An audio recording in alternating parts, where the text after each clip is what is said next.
কাজ নেই রোহিঙ্গা পুরুষদের, একসময়ের কর্মঠ হাতগুলো এখন অসহায়। চাষি, খামারি, ব্যবসায়ী কিংবা গেরস্থ স্বাবলম্বী মানুষগুলো এখন লুকিয়ে হাত পাতে ত্রাণের জন্য। হৃদয়ে তাই প্রতিনিয়ত রক্তক্ষরণ। শওকত মঞ্জুর শান্তর প্রতিবেদন, ছবি তুলেছেন জাকির হোসেন জ্যাকি। ত্রাণ নিতে যাওয়ার আগে জড়ো হচ্ছেন রোহিঙ্গারা। একজন মাঝির দায়িত্বে 100 ঘর। প্রতিনিধিরা সব একসাথ হলেই তবে লাইনে বসা। একসময় স্বাবলম্বীরা হাতে ত্রাণের টোকেন পেতে মরিয়া, এরপর অপেক্ষা কখন ডাক পড়বে। এই যে সারিবদ্ধ পুরুষদেরকে আমরা দেখতে পাচ্ছি, তাদের 1 মাস আগে অসহায় সম্বল ছিল, নিজের ব্যবসা ছিল, কারো ক্ষেত খামার ছিল, কারো মাছের খামার ছিল। আজ তারা নিঃস্ব। এই সময়টিতে হাত পাততে হচ্ছে সামান্য কিছু খাবারের জন্য। ত্রাণ পেয়েই পা চলে ঝুপড়ির দিকে। সারিবদ্ধভাবে এগিয়ে চলেন নিয়তির কাছে পরাজিত পুরুষরা।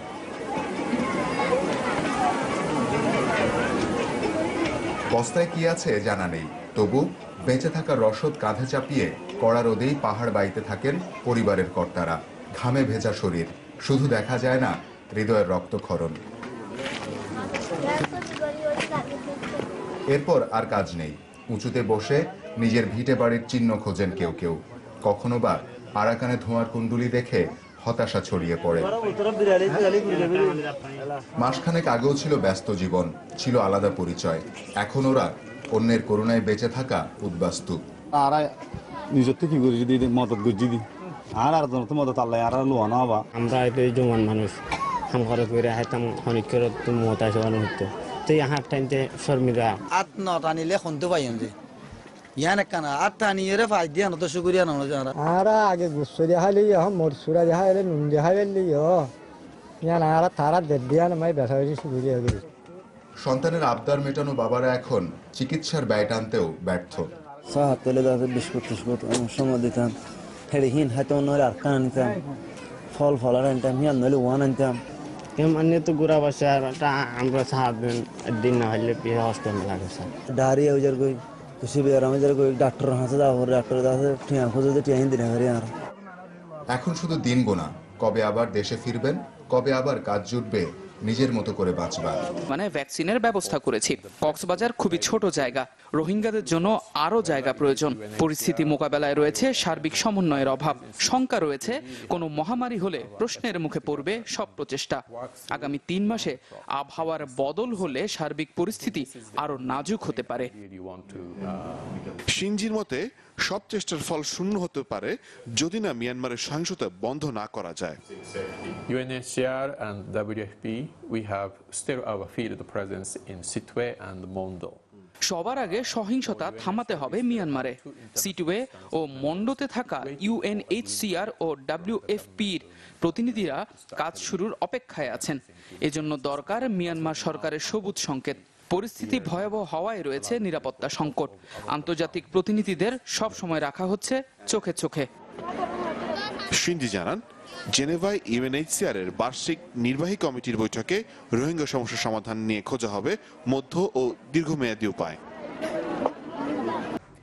নিষেধাজ্ঞা থাকলেও শরণার্থী ক্যাম্পে দেশীয় মোবাইল অপারেটরের সিম ব্যবহার করছেন রোহিঙ্গারা।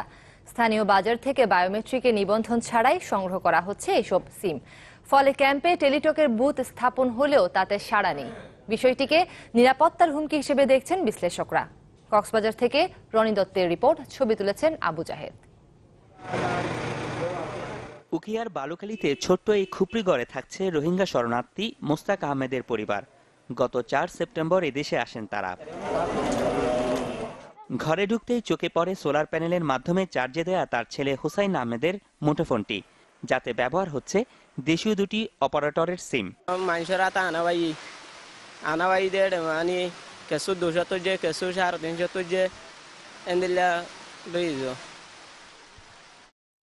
উনি বলছেন যে উনি মিয়ানমার থেকে যখন এসছেন এখানে যোগাযোগ করার জন্যই আসলে সিমগুলো এখানে বাংলাদেশ থেকে কিনেছেন এবং কিছু সিম তাকে 200 টাকা এবং কিছু সিম তারা কিনেছেন 300 টাকা। স্থানীয় কিছু মানুষের মাধ্যমে তারা এই সিমগুলো তারা কিনেছেন।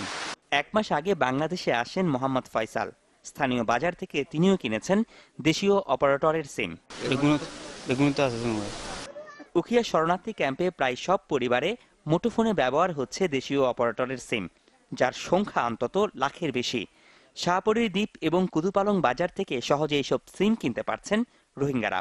এর জন্য নেওয়া হচ্ছে বাড়তি দাম। বাংলা সিম একটা লই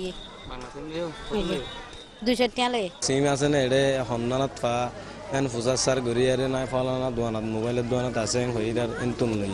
এখানে তো কুতুপালং বাজারে 4টা দোকানে শুধু নিবন্ধন করার অথরাইজ দিয়েছে কোম্পানি, আর যে দোকানগুলো বাকিগুলো বিক্রি করে এদের তো কোনো নিবন্ধন করার ইয়ে নেই। এখানে তো অনেকগুলো দোকান আছে, মিনিমাম 20টার উপরে দোকান। উখিয়া টেকনাফে বায়োমেট্রিক সিম নিবন্ধন যেন শুভঙ্করের ফাঁকি। তা না হলে নিষেধাজ্ঞা সত্ত্বেও কিভাবে রোহিঙ্গাদের হাতে হাতে মিলছে দেশীয় অপারেটরের সিম, যা দেশের জন্য হুমকি হতে পারে অদূর ভবিষ্যতে। হয়তো আমাদের সেই বায়োমেট্রিক পদ্ধতির কিছুটা ত্রুটি হয়তো রয়ে গেছে, আদারওয়াইজ এটা তো কিছুতেই সম্ভব হতো না। এটা আসলে আবার আমার পুনর্বিবেচনা করা দরকার এবং এখানে কিছু হাইটেক ইনসেপশনের দরকার আছে বলে আমি মনে করি। যদিও রোহিঙ্গাদের মুঠোফোন ব্যবহারে কঠোর নজরদারির কথা জানায় স্থানীয় প্রশাসন। এই বিষয়টা গুরুত্বের সাথেই নিয়েছি। আর যেটা বলেছেন কিছুটা থ্রেট তো রয়ে যায়, তো এই থ্রেটটাকে মাথায় রেখেই কিন্তু আমরা এই অভিযানগুলো চালাচ্ছি। মুঠোফোনে কথা বলতে টেলিটকের 10টি বুথ স্থাপন করা হয় বিভিন্ন শরণার্থী ক্যাম্পে, তবে হাতে গোনা কয়েকজন ছাড়া সেখানে যান না কেউই। এখানে নাকি ওরা বেশি দামে সিম বিক্রি করতেছে, ওগুলো ইউজ করে ওরা এখানে। স্থানীয়রা জানান দেশীয় অপারেটরদের সিমের নেটওয়ার্ক মিলছে মিয়ানমারের সীমান্তের ভেতরেও, তাই এই ব্যাপারে এখনই নজর দেওয়ার দরকার বলে মত সংশ্লিষ্টদের।